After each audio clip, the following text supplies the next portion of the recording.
jasno podano, ali bo da ali ne, in ali bo o tem odločala stroka ali bo to referendum? Zaenkrat ni jasno podano, me pa čudi, da ni, glede na to, da je Slovenija že obstoječa jedrska država in zagotovo bo v prihodnosti to moralo biti podano.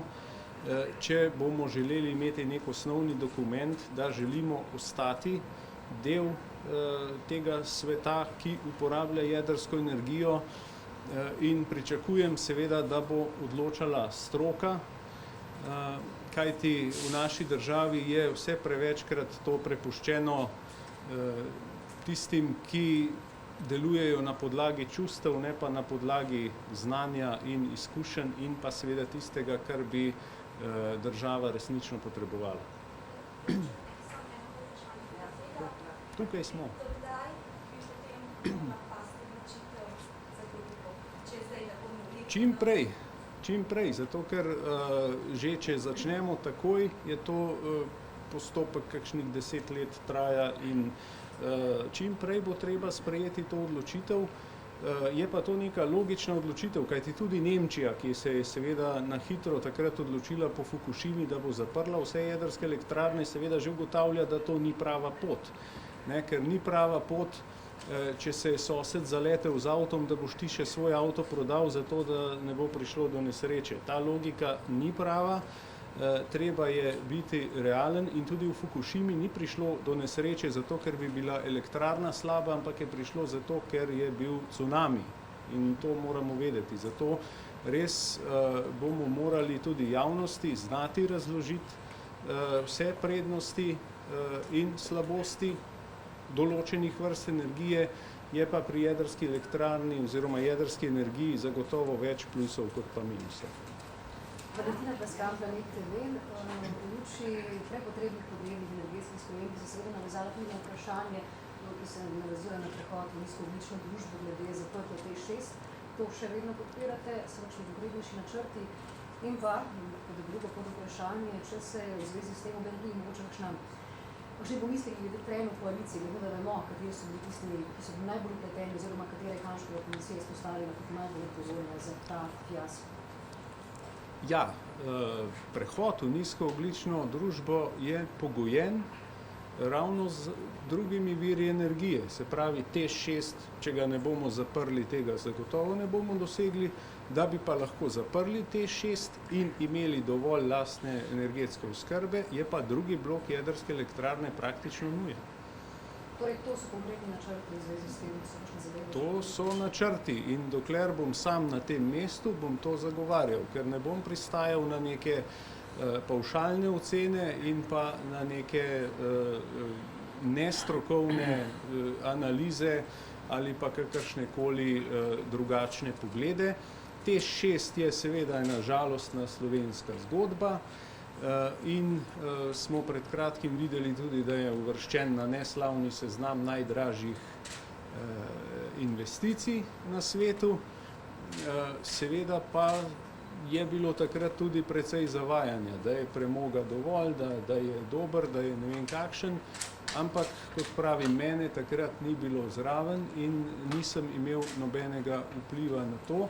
Sam se ne bi zdaj ukvarjal s tem preveč, ampak želim gledati naprej in danes sem pač povedal, kakšna je prava pot, optimalna pot. Če bomo začeli delati, če bomo vsi skupaj, če se bomo nehali prepirati, kdo bo sedel po nadzornih svetih, pa mogoče premalo delal za dobro plačo ali pa obratno, in bomo vsi naperili svoje sile v pravo smer, potem bomo uspešni. Sicer bomo postali energetsko odvisni, še bolj, in bodo težave.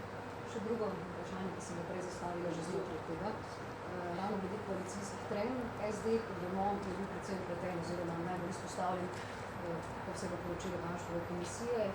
Tudi vemo, župan Kontič je bil takrat kar eden za glavnih osebnih akterjev.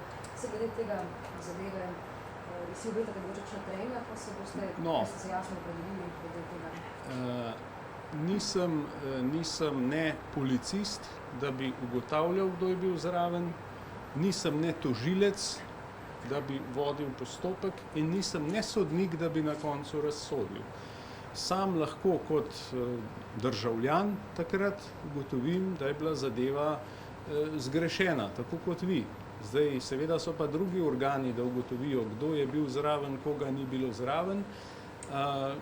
Trenja seveda pričakujem, vedno pričakujem trenja za vsako stvar, saj koalicija je že pogoj za to, vsaka koalicija, ne samo ta, ki jo vodim trenutno, ampak ne glede na to, verjamem, če imamo cilj pred seboj, da ga bomo tudi dosegli ali pa vsaj pripravili teren, da ga bo lahko dosegel kdo drug. Projekt odločitve za drugi blok verjetno treba še kaj poštimati za nazaj, trajno odlagališče nizko srednje radioaktivnih odpadkov, kako ste kaj pospešili tole? Ja, mi že pospešujemo, kar je v naši moči. Dejstvo je, da so največji problemi pri vsaki slovenski investiciji je umeščanje v prostor. Tam so 10 let že traja, seveda, in imamo seveda različne stranke v postopku. Vprašati se je treba, ali imamo tudi ustrezno zakonodajo in ali imamo povsod usposobljene ljudi. To so bistvena vprašanja. Ko bomo za to odgovorili in ko ne bomo imeli za vsako stvar referenduma, ko ne bo vsak, kdor ima 5 minut časa, vsega ustavil, ker on tako misli, da je tako prav, potem se bodo zadeve začele premikati. Če bi bilo po neki zdravi pameti, seveda bi postopki trajali hitreje in bi tudi prišli do rezultatov. Tako pa traja. In če 10 let traja, potem se moramo vprašati, zakaj je to potrebno. Irena Ulčar, Televizija Slovenija, če sam dopolnim vprašanje. Torej, rekli ste prej, vas je bilo mogoče razumeti kot da ste dali podporo gradnji drugega bloka, ali imate za to že kakšno politično soglasje, koalicijsko soglasje? In drugo vprašanje, če bomo gradili drugi blok, ga bo Slovenija gradila sama ali v sodelovanju s kom drugim? Vemo, da je obstoječa nuklearka v solasti s Hrvaško. No, veste, sam vedno rad upoštevam tiste, ki vedo več od mene. Ne? Tako da se nisem tega spomnil sam, ampak po pogovorih, po ugotovitvah, da je to prava pot. Seveda ta hip še nimam koalicijskega soglasja, to je pač moje mnenje kot predsednika vlade in si bom prizadeval, kolikor bo v moji moči, da Slovenija ostane energetsko neodvisna. In seveda, če bodo argumenti prevladali, potem verjamem, da lahko pridemo do rešitve. Kaj pa gradnja? Sami ali s partnerji? To je pa zdaj še absolutno prezgodaj, glede na to, da nismo še niti rešili prostorskega umeščanja in drugih dokumentov, tako da o tem potem. Če ni na nuklearko, bi jaz samo še nekaj na energetiko vprašala tudi, in sicer na mokriško hidrocentralo, ker ste že omenili tudi prostorske zadeve in dovoljenja in tako naprej. Zelo zgledno je, da okoljevarstvenega soglasja za Mokrice morda ne bo. Zanima me, kaj bo v tem primeru storila vlada. Mokrice, glede na to, da smo mi prisluhnili okoljevarstvenikom oziroma zapisali že v koalicijskem sporazumu, da gradnje na Muri ne bo, pričakujem, da bo zdaj pa prevladala zdrava pamet, pa da se bodo Mokrice premaknile naprej. Ker, a veste, ne moremo pa ves čas zaščitimo to, zaščitimo ono, zaščitimo tretje in ko nekomu godiš, bi ta rad še več in še več in še več. Zavedam se, da je okoljevarstvo zelo pomembno v današnjem času, zavedam se vseh naporov, ampak kot rečeno, ko bomo ostali v temi, takrat bo po mojem drugačno mišljenje. Ampak zdi se, da bo morala politika odločati. Namreč Zavod za varstvo narave je postavil določene pogoje, ki jih kratkoročno ni mogoče izpolniti za izdajo okoljevarstvenega soglasja. Ali to pomeni, da boste šli na prevlado javnega interesa?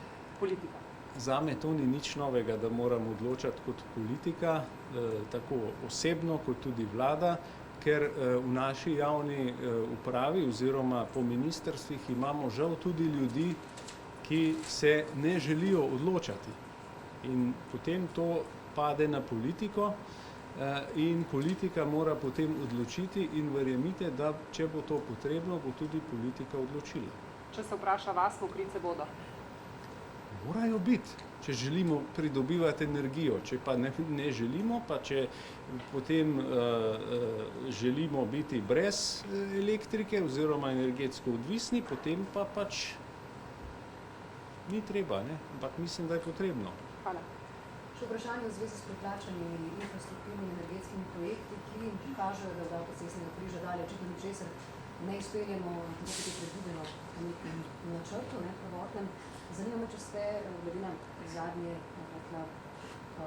podaljševanje rokov pri izgradnji drugega tira zadovoljni z delovanjem infrastrukturne ministrice Alenke Bratušek.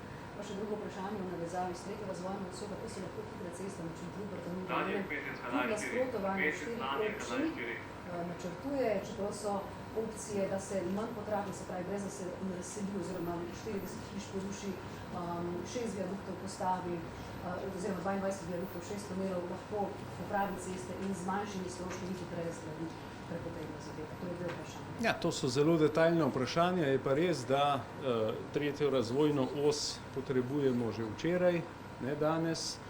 Potrebujemo tudi drugi tir. Je pa res, da pri drugem tiru me kakšna zadeva tudi skrbi. To je pa dejstvo. Ja, ne bom zdaj govoril o podrobnostih, ampak projekt je velik, ustanovili so podjetje in upam, da vsi vedo, kaj delajo pri tem projektu. Pa ste z delovanjem Bratuškove, mestne infrastrukturne ministrice zadovoljni. Sama sicer zatrjuje, da ne podlega lobijem, so pa tudi precej drugačne. Zadovoljni bomo, ko se bomo peljali po tem tiru. Ko bo narejen, dokler ga pa nimamo, pa težko govorimo, če smo zadovoljni, ker tudi sam ne morem biti sam sabo zadovoljen, če nisem kaj premaknil. Tudi če bo narejen za pol milijarde več. Ja, upam, da ne bo, ker če bo pa narejen za pol milijarde več, potem smo bili pa vsi nalagani. Se vrnemo na področje današnjega obiska. Zaključujemo počasi, ja vidim dve roki. Izvolite.